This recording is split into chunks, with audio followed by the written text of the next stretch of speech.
बिस्मिल्लाहिर्रहमानिर्रहीम। अस्सलाम वालेकुम नाज़रीन, आपको एक दफ़ा फिर अपने इस यूट्यूब चैनल पर खुशामदीद कहता हूँ। नाज़रीन, एक दो दिन पहले एक इंटरव्यू हुआ नसीम ज़हरा के साथ। हामिद मीर साहब का इंटरव्यू था। हामिद मीर साहब ने कई इंकशाफात किए उस चैनल के ऊपर, नसीम ज़हरा ने कई इंकशाफात किए। उसमें से जो चीज़ें उन्होंने निकाली, उसमें से सिर्फ एक दो पॉइंट्स मैं जो डिस्कस करना चाहता हूँ, और बड़े अफसोस के साथ, बड़े ही दुखी दिल के साथ, कि हम जिसको इतना प्रमोट भी करते रहे और इतना हम उसको समझते रहे कि ये हमारा मसीहा है, या ये जो हमारा इमरान खान साहब भी कहते रहे कि जनरल बाजवा जो है, जनरल बाजवा की बात कर रहा हूँ, खान साहब ने कहा कि जनरल बाजवा के ऊपर मैंने अंधा यकीन किया, मैंने समझा कि इसका इंटरेस्ट भी वही है जो मेरा है, यानी ये भी इस माफिया के साथ इससे उतना ही तंग है जितना मैं हूँ। लेकिन जब वो कहते हैं कि रात को 12 बजे अदालतें लगाई गई, और जब मैंने रिवर्स इंजीनियरिंग की तो मुझे पता चला कि यार ये तो मुझे यानी कि हर बात में धोखा देता रहे। मुझे कहता रहा है कि जी नहीं, ये बिल्कुल काम सही चल रहा है, हम 1 पेज पे हैं, आप बिल्कुल ठीक जा रहे हैं। और अल्टीमेटली खान साहब कहते हैं कि जब मैंने उसके ऊपर तहकीक की तो मुझे पता चला कि यार ये तो इसका तो मोटो ही हो रहा है, यानी ये तो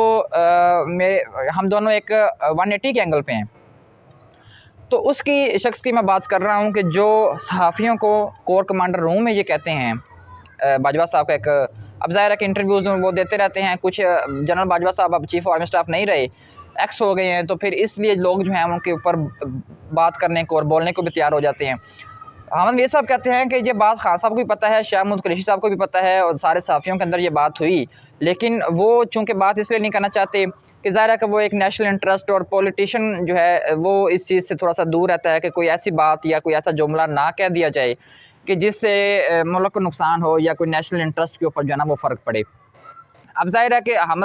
जो जर्नलिस्ट होते हैं वो उनकी कई खबरें झूठ होती हैं, कई सच होती हैं, तो इसलिए लोग जो हैं यकीन उन पर उतना ही करते हैं कि यार मे भी ये खबर गलत हो। लेकिन जब एक पॉलिटिशियन, और इस तरह का पॉलिटिशियन खान साहब जैसा, जिसकी कि हर बात को लोग मानने को तैयार हैं, जब वो इस तरह की बात करेगा तो फिर एक नेशनल इंटरेस्ट का इशू बन जाएगा। फिर इंडिया को भी तक़वियत मिलेगी, इंडिया भी समझेगा कि ये बात बिल्कुल सही कर रहे हैं, और इस तरीके का एक माहौल ख़राब करने की कोशिश हो जाएगी। हामिद मीर साहब ने कहा कि जनाब बाजवा साहब ने सहाफ़ियों के साथ मुलाकात की, और उसमें उन्होंने कहा कि जी हमारे टैंक जो हैं वो चलने के काबिल नहीं हैं, हमारी एयर फोर्स के जहाज़ इस काबिल नहीं हैं कि हम लोग हमला कर सकें, हमारे पास डीज़ल के पैसे नहीं हैं कि टैंक डीज़ल ख़रीद के टैंक के अंदर डाला जा सके, आपके पास प्रॉपर्टीज़ ख़रीदने के पैसे हैं, आपके पास लाहौर से लेकर कसूर के आखिरी कोने तक DHA बनाने के पैसे हैं, आपके पास अस्करी हाउसिंग सोसाइटी बनाने के पैसे हैं, आपके पास फौजी फाउंडेशन चलाने के पैसे हैं, आपके पास अस्करी बैंक चलाने के पैसे हैं, और न जाने कितने सेक्टर्स में आप लोग शामिल हैं, उस बिजनेसेस को चलाने के पैसे हैं आपके पास। आपका जो बेसिक काम है, जो जिस चीज़ के आपको तनख्वाह मिलती है, जिस चीज़ के लिए आपको स्पेसिफिक मामूर किया गया है, आपके पास उस चीज़ के पैसे नहीं हैं। आपका ये बयान आप खुद समझें ना, आप सोचें कि आप ये बयान जो दे रहे हैं,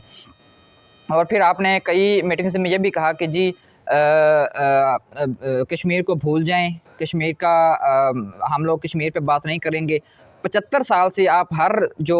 27 मई को या जब कश्मीर डे आता है, आप लोग उस पर एक गाना रिलीज़ करते हैं, उसका क्या मकसद है?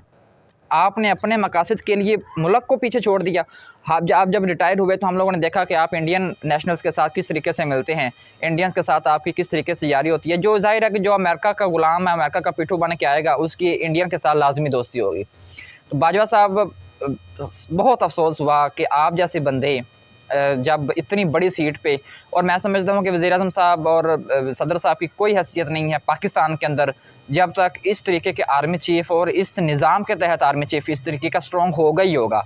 अब शहबाज शरीफ साहब, आप क्या समझते हैं कि आईनी तरीके से आए हैं, या उनकी हुकूमत जो खान साहब की गिराई गई वो आईनी थी, जिसके पीछे यकीनन आर्मी चीफ़ का हाथ था, और 100% हाथ था? तो पाकिस्तान के अंदर आर्मी चीफ़ के पास पूरी ताकत होती है। जब आर्मी चीफ़ इसका मतलब है कि आर्मी चीफ़ सिर्फ अपने लोगों पे कर सकता है, कदगन लगा सकता है, अपने लोगों को ही हरासा कर सकता है, अपने लोगों को ही मारपीट कर सकता है। यानी जब इसका मतलब तो फिर ये हुआ कि जब जंग लड़ने की बारी आएगी तो फिर हम फ़ारग हो जाएंगे। यानी हम लोग जो कहते हैं कि जी मिसाइल पड़े हुए हैं, जी हमारे पास अल खालिद टैंक भी है, हमारे पास गौरी मिसाइल भी है, तो हमें तो अब ये भी शक है कि गौरी के अंदर वो जो यूरेनियम है वो डाली भी हुई है या नहीं है। आपकी तो बातों से यही लगता है कि ना आपके पास एयरफोर्स के जहाज़ हैं जो चल सकते हैं, ना आपके पास टैंक हैं, ना आपके पास डीजल के पैसे हैं, आपके पास सामान ही पूरा नहीं है। खुदा न खास्ता अगर जंग वाला माहौल बनता है तो फिर हम अपने आप हार समझें, या आवाम जो है वो अपने तौर पे कोई बंदोबस्त करे जैसे 1965 में किया था। तो इस तरीके का बयान दे देना ये इंतहाई गैर मुनासिब गैर अखलाकी, गैर ज़िम्मेदाराना और एक मेरा नहीं ख्याल कि मुहब्बिल वतन पाकिस्तानी का है। यहाँ आपके ख़िलाफ़ कोई बात कर दे तो आप उसको गद्दार बना देते हैं। मज़ीद इस इन्फॉर्मेटिव वीडियो जानने के लिए हमारे चैनल को सब्सक्राइब करें, बेल के आइकन को लाज़मी क्लिक करें ताकि इन्फॉर्मेटिव वीडियोज़ आपको बर वक्त मिल सकें। शुक्रिया।